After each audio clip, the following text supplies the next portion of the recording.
Telegram पे भेज देना, मैं देख लूँगा। यदि एनसीईआरटी का होगा तो मैं बता दूँगा वो एनसीईआरटी का है, कहाँ से है। और यदि नहीं होगा तो मैं उसको बता दूँगा ये एनसीईआरटी के बाहर है, तो आप उस क्वेश्चन को क्रॉस मत करना कि ये मेरे काम का नहीं है, ये मुझे बिल्कुल नहीं पढ़ना है, ये फिजूल की चीज़ें हैं, उसको कट करना और 5 नंबर पे।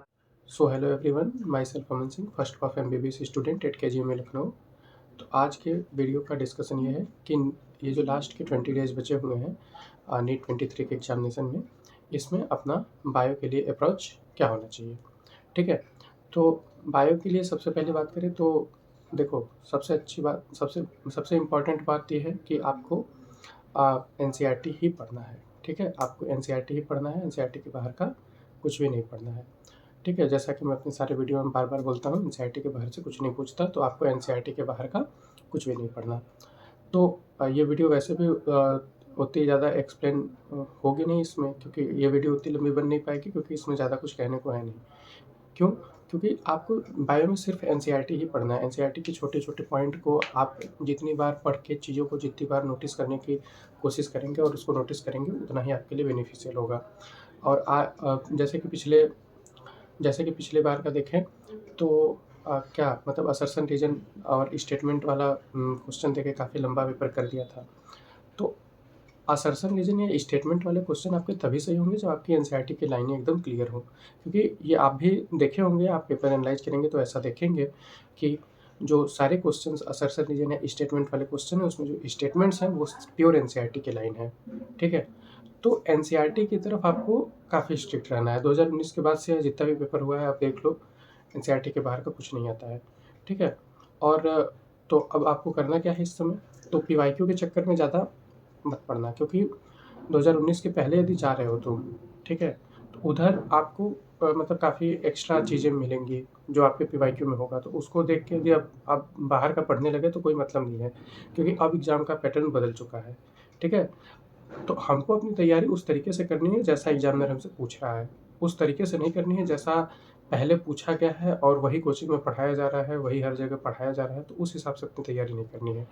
ठीक है, तो अपना मेन पॉइंट यही है कि बाहर का नहीं पढ़ना है, इसीलिए एनसीईआरटी स्ट्रिक्टेड रहने के लिए आप ज़्यादा नहीं मतलब 2019 के बाद का पेपर ही एक बार देखेंगे, आपको आइडिया लग जाएगा कि पीवाईक्यू में क्या क्या पूछा, मतलब क्या क्या पूछा गया है।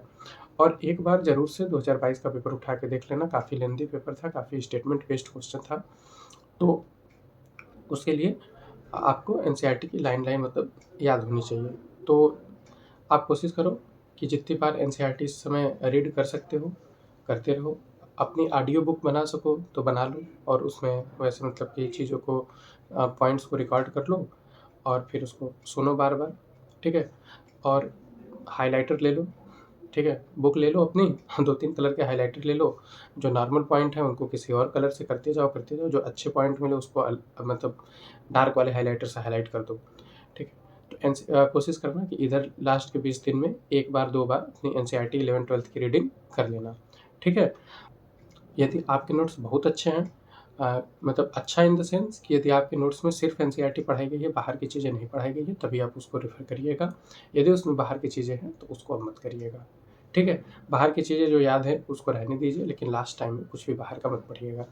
ठीक है, और लास्ट टाइम में जैसे कि इस समय आप लोग टेस्ट देते होंगे, तो काफ़ी सारे टेस्ट सीरीज ऐसे हैं जिसमें बाहर का सवाल पूछते हैं। पता नहीं क्यों पूछते हैं, मुझे नहीं पता, क्या मज़ा आता है बच्चों को गलत बताने में, लेकिन बाहर का नहीं पूछना चाहिए।